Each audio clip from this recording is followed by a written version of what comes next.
میرے بیٹے اسلامی بھائیوں، آج ہم نے ایک ایسے گھرانے کی بات کرنی ہے، ایک ایسے خاندان کی بات کرنی ہے، ایک ایسی فیملی کی بات کرنی ہے جس کا مقام و مرتبہ بہت بڑا ہے، بہت اعلیٰ ہے، جن کے فضائل ہم پڑھیں تو عقل حیران ہو جاتی ہے۔ شاید پوری دنیا میں ایسی بلیسڈ فیملی، ایسی بابرکت فیملی آپ کو دنیا میں کہیں اور نہیں ملے گی، مگر ایسی بابرکت فیملی کا انداز زندگی کیا تھا؟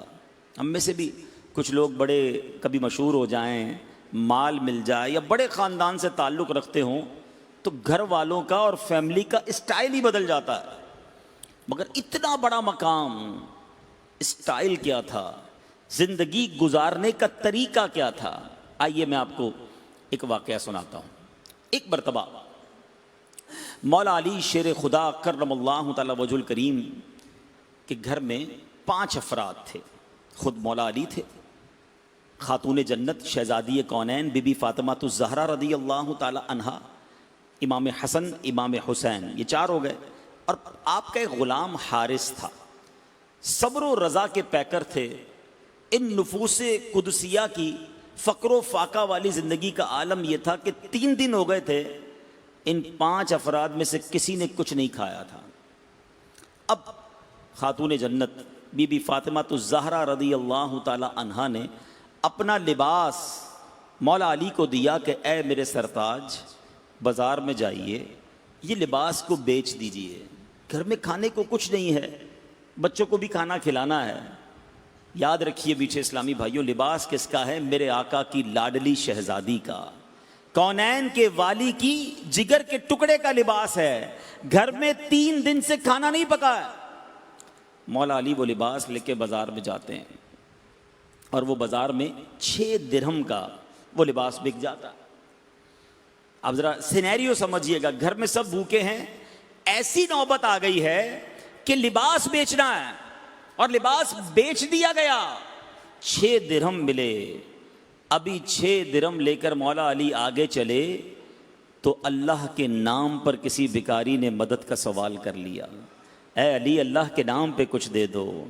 اے میرے بیٹھے اسلامی بھائیوں، سخاوت کیسے کہتے کس کو ہیں، دریا دلی کہتے کس کو ہیں، اللہ کی راہ میں خرچ کیسے کیا جاتا ہے؟ گھر میں سب بھوکے ہیں، مولا علی نے وہ 6 کے 6 درہم اس بھکاری کو پیش کر دیے، اللہ کی راہ میں خیرات کر دیا۔ شاعر لکھتے ہیں نا، بھوکے رہ کر خود اوروں کو کھلا دیتے ہیں، بھوکے رہ کے خود اوروں کو کھلا دیتے ہیں۔ کیسے صابر تھے محمد کے گھرانے والے صلی اللہ تعالی علیہ وسلم۔ آج بات ہو رہی ہے گھرانہ مصطفیٰ کی، یہ گھرانہ میرے حضور کا ہے۔ سنو آگے کیا ہوتا ہے۔ ایمٹی ہینڈڈ ہو گئے، خالی ہاتھ، گھر میں سب منتظر ہوں گے کہ لباس بکے گا، اناج آئے گا۔ مولا علی نے سب اللہ کی راہ میں دے دیا۔ تھوڑا آگے گئے، ایک شخص اونٹنی لے کر کھڑا ہے۔ مولا علی سے کہتا ہے، اے علی ابو الحسن، یہ اونٹنی خریدو گے؟ مولا علی کے پاس تو کچھ بظاہر تو رقم تھی نہیں، کہا میرے پاس تو کچھ نہیں ہے۔ کہا ٹھیک ہے، ادھار میں خرید لو۔ کہا ٹھیک ہے، کتنے میں بیچو گے؟ کہا اے علی 100 درہم میں۔ آپ نے خرید لی، 100 درہم میں اونٹنی خریدی۔ تھوڑا سا آگے گئے، ایک اور عربی ملا، کہتا اے علی یہ اونٹنی بیچو گے؟ مولا علی نے کہا ہاں بیچوں گا۔ اچھا، مولا علی کرم اللہ تعالی وجہ الکریم نے بتا بھی دیا کہ یہ میں نے 100 درہم کی لی ہے، اپنی کاسٹ بھی بتا دی۔ آج ہمارے کاروباری لوگ جھوٹ بول کر کاسٹ بھی غلط بتاتے، میری تو خرید ہی اتنے کی ہے، مگر وہ شیر خدا تھے۔ کہا یہ 100 درہم کی خریدی ہے۔ کہا اے علی 160 کی بیچو گے؟ مولا علی کہتے ہیں اس سے اچھی کیا بات ہوگی۔ 160 میں وہ اونٹنی بیچ دی، بچے کتنے؟ 60 درہم۔ خوشی خوشی گھر آئے۔ اچھا تھوڑا آگے گئے تو وہ پہلا والا شخص بھی آ گیا۔ کہا اے علی اونٹنی کدھر گئی؟ کہا بیچ دی۔ کہا بیچ دی تو میرے 100 درہم تو دے دیں۔ آپ نے اس کے 100 درہم اس کو دے دیے، نفع کتنا ہوا؟ 60 درہم۔ لے کے گھر آئے، خاتون جنت بی بی فاطمہ کو پیش کیے۔ کہا اے علی میرا لباس 60 درہم میں بک گیا۔ شیر خدا کہتے ہیں نہیں، میں نے اللہ سے کاروبار کیا تھا، میں نے اللہ سے تجارت کی. اے فاطمہ تمہارا لباس تو 6 درہم میں بکا تھا, میں نے وہ سارے کے سارے اللہ کی راہ میں دے دیے, اللہ نے 10 گنا ملٹیپلائی کر کے مجھے 60 درہم واپس عطا فرما دیے. اچھا یہ ساری بات تو ہو گئی. صبح مولا علی کرم اللہ تعالی وجہ الکریم نبی پاک کے دربار میں جاتے ہیں اور سارا واقعہ سرکار دو عالم علیہ الصلوۃ والسلام کو سنایا. میرے آقا کیا فرماتے, سنو یہ گھرانہ میرے حضور کا ہے, یہ کیلیبر دیکھو, سٹیٹس دیکھو, اس مدد کرنے آیا کون تھا. اللہ اکبر. نبی پاک فرماتے ہیں اے علی تم جانتے ہو جس نے تمہیں کل اونٹنی بیچی تھی وہ کون تھا؟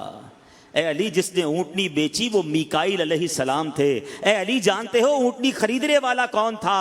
اے علی تمہاری اس اونٹنی کو خریدنے والے حضرت جبرائیل علیہ السلام تھے. سبحان اللہ. اور فرمایا معلوم ہے جو تم نے اونٹنی خریدی تھی وہ اونٹنی کون سی ہے؟ اے علی یہ وہ اونٹنی ہے جس میں میری بیٹی خاتون جنت روز قیامت سواری فرمائیں گی. یہ گھرانہ میرے حضور کا ہے. کیا گھرانہ میرے حضور کا ہے. ارے صبر دیکھو, سخاوت دیکھو, امت سے پیار دیکھو, اللہ کی رضا پر راضی رہنا دیکھو. آج ہمارے تھوڑے پیسے کم ہو جائیں, تھوڑا سا کاروبار ڈاؤن ہو جائے, شکوہ ہے, شکایات ہیں, واویلا ہے, گھر میں جناب جھگڑے ہو رہے ہیں. ارے میرے آقا کی صاحبزادی ہیں, وہ جو رب کے حبیب ہیں. میرے آقا کا مقام کیا ہے کہ نبی پاک علیہ الصلوۃ والسلام خود فرمائیں کہ اگر میں چاہوں تو یہ پہاڑ سونے اور چاندی کے بن کر میرے ساتھ چلنا شروع ہو جائیں. اتھارٹی ہے, اختیار ہے. ارے آقا چاہیں تو تھوڑی کھجوریں ہزاروں کو پوری ہو جائیں. نبی پاک چاہیں تو حضرت جابر رضی اللہ تعالیٰ عنہ کے گھر میں چھوٹی سی ہنڈیا میں 1000 صحابہ اکرام پیٹ بھر کے کھا لیں. میرے آقا چاہتے تو کیا خاتون جنت کے گھر میں رزق کی فراوانی نہ ہوتی؟ مگر یہ گھرانہ میرے حضور کا ہے. صبر ہے, اللہ کی رضا پر راضی ہیں, فاقہ ہے. اور یہ امت کے ان غریبوں کے لیے درس ہے کہ اگر گھر میں تھوڑی کمی آ جائے, کھانے کو کم ملے, پسند کا کھانا نہ ملے. ہم میں ایسا تو شاید کوئی بھی یہاں نہیں بیٹھا, نہ مدنی چینل پر مجھے سن رہا ہوگا جو 3 دن سے بھوکا پیاسا ہو, مگر سرکار علیہ الصلوۃ والسلام کے مبارک گھرانے میں فاقے ہوتے تھے. خود میرے آقا علیہ الصلوۃ والسلام کا انداز کیا تھا, کبھی جو کی موٹی روٹی تو کبھی کھجور پانی, تیرا ایسا سادہ کھانا مدنی مدینے والے, ہے چٹائی کا بچھونا کبھی خاک ہی پہ سونا, کبھی ہاتھ کا سرہانا مدنی مدینے والے. تیری سادگی پہ لاکھوں, تیری عاجزی پہ لاکھوں, ہو سلام عاجزانہ مدنی مدینے والے. اے میرے میٹھے اسلامی بھائیوں, آج گھرانہ مصطفیٰ صلی اللہ تعالی علیہ وسلم کا فیضان, ان کی برکتیں, ان کے واقعات تو سنیں گے, مگر ساتھ اپنی ذات میں بھی تو کچھ امپلیمنٹ کرتے جائیں نا. کہ میں اور گھر میں اگر گھر کے افراد مجھے سن رہے ہیں, اسلامی بہنیں مجھے سن رہی ہیں, جو بات بات پر اپنے شوہر سے, اپنے بھائی سے, اپنے والد سے لڑتی ہیں, فرمائش کرتی ہیں, ڈانٹتی ہیں, طنز کرتی ہیں کہ تم کما کے نہیں لاتے, تم نے ہمارے لیے کچھ کیا ہی نہیں. دیکھو برابر والے نے نیا فرنیچر بنا لیا, اس نے گاڑی لے لی, اس نے رنگ کروا لیا.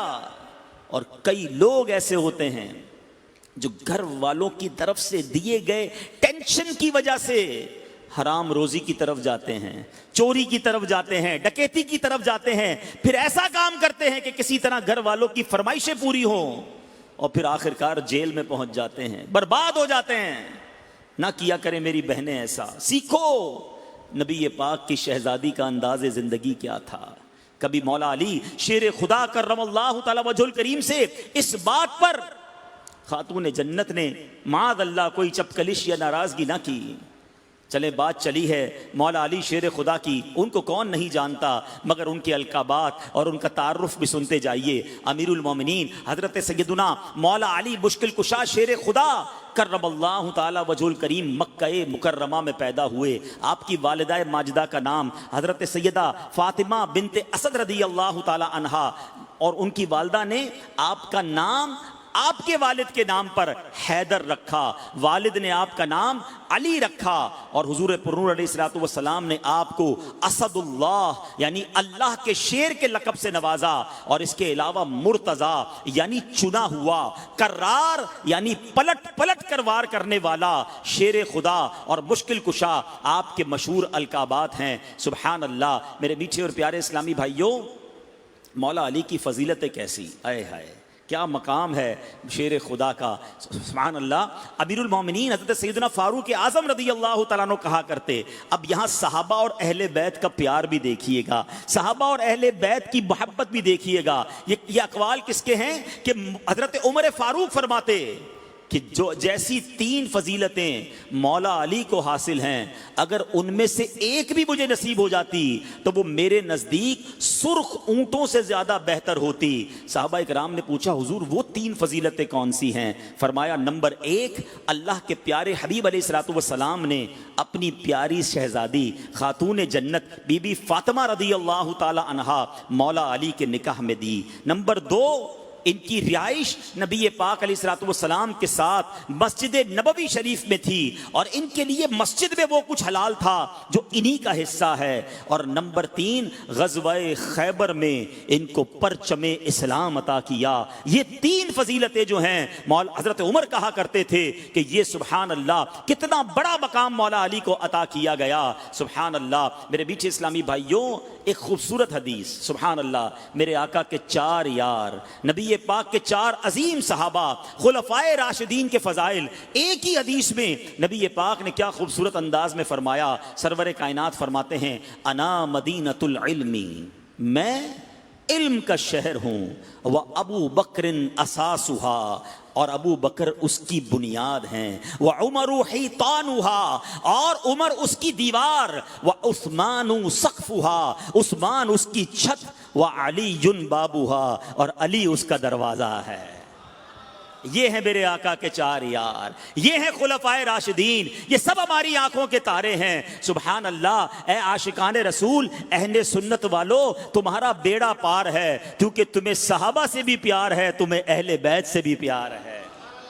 اور سبحان اللہ، کیا بات صحابہ کی اور کیا بات ہے اہل بیت کی۔ نبی پاک علیہ الصلوۃ والسلام فرماتے ہیں اصحابی کالنجوم فبأیہم اقتدیتم اہتدیتم، میرے صحابہ ستاروں کی مانند ہیں، ان میں سے جن کی بھی اقتدا کرو گے، جن کو بھی فالو کرو گے، تم ہدایت پا جاؤ گے۔ صحابہ کے بارے میں فرمایا ستاروں کی مانند ہیں، اور آل کے بارے میں پیارے آقا اپنی اولاد اور اپنی آل کے بارے میں فرماتے ہیں، جس کی حدیث پاک کا مضمون ہے کہ میری آل میری امت کے حق میں کشتی نو کی مانند ہے، جو اس میں سوار ہو جائے گا اس کا بیڑا پار ہو جائے گا۔ یہ 2 حدیثیں ذرا یاد رکھیے گا۔ اور بریلی کے تاجدار اعلیٰ حضرت امام اہل سنت، سبحان اللہ، ان دونوں حدیثوں کو گویا موتیوں کی طرح پرو کر سمجھا رہے ہیں کہ جو لوگ سمجھدار ہیں وہ جانتے ہیں کہ جب انسان کو سمندر پار کرنا ہو، بیڑے کو پار لگانا ہو، سفر کمپلیٹ کرنا ہو، تو اسے 2 چیزوں کی ضرورت ہے، کشتی بھی شاندار ہو،